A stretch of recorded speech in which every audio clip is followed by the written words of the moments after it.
皆さんအားလုံးပဲမင်္ဂလာပါအခုဒီပုံစံလေးကိုမေးခွန်းလေးစပတ်ကြည့်ပါမယ်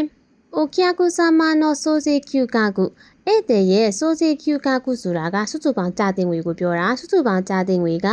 ဈေးနုကီတဲ့ဈေးနုကီဆိုတာအခွန်ပါတဲ့ဈေးကိုပြောတာဈေးနုကီတဲ့ယွန်းဆန်ရောပီယာကုကိုဂျူယန်တက်4650ဖြစ်တဲ့ဂျူကောပါစန်တိုနော်ဈေးကင်းကိုဖုတ်ခုမဲ့တဲ့15ရာခိုင်နှုန်းအခွန်ကိုပေါင်းထည့်မယ်ဆိုလို့ရှိရင်ခရီဝ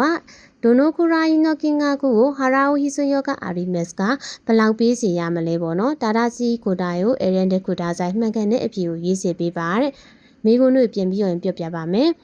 အဲ့တဲ့ရဲ့အခွန်ပါပေးနဲ့ကြားတဲ့နေငွေက4650ရန်ဖြစ်တဲ့အခွန်15ရာခိုင်နှုန်းထည့်မယ်ဆိုလို့ရှိရင်စုစုပေါင်းကြားတဲ့ငွေဘလောက်ပေးစီရမလဲဆိုပြီးတော့မေးထားတာဖြစ်ပါတယ်အဲ့တော့ဝါဒရှိတူကစပြီးတော့တက်ကြည့်ပါမယ်အခုမပါတဲ့ဈေးက4650ရန်ဖြစ်တဲ့အခွန်က15ရာခိုင်နှုန်းဖြစ်တဲ့အတွက်4650ကို15ရာခိုင်နှုန်းနဲ့မြှောက်မယ်ရာခိုင်နှုန်းပြောင်းစင်တာဖြစ်တဲ့အတွက်100နဲ့စားမယ်ဒါဆိုရာခိုင်နှုန်းကပျောက်သွားပြီး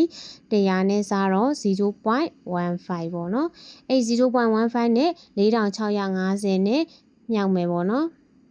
မြောက်တဲ့အခါမှာ690ခွန်ဒသမ9ရန်ရတယ်ပေါ့နော်အဲ့တော့ဝါတာကြီးတို့ကအခွန်ပုံစံဖြစ်တဲ့အတွက်သူရဲ့မူရင်းဈေးနဲ့ဒီအခွန်15ရာခိုင်နှုန်းကတွက်လို့ရတဲ့အဖြစ်နဲ့ပေါင်းပြရပါမယ်4650နဲ့690ခွန်ဒသမ9နဲ့ပေါင်းတဲ့အခါမှာ9340ခွန်ဒသမ9ရန်ရပါတယ်ဒါသူစုစုပေါင်းပေးလိုက်ရတဲ့ပတ်စံပေါ့နော်ဒါကြောင့်အဖြေမြန်က D ဖြစ်ပါတယ်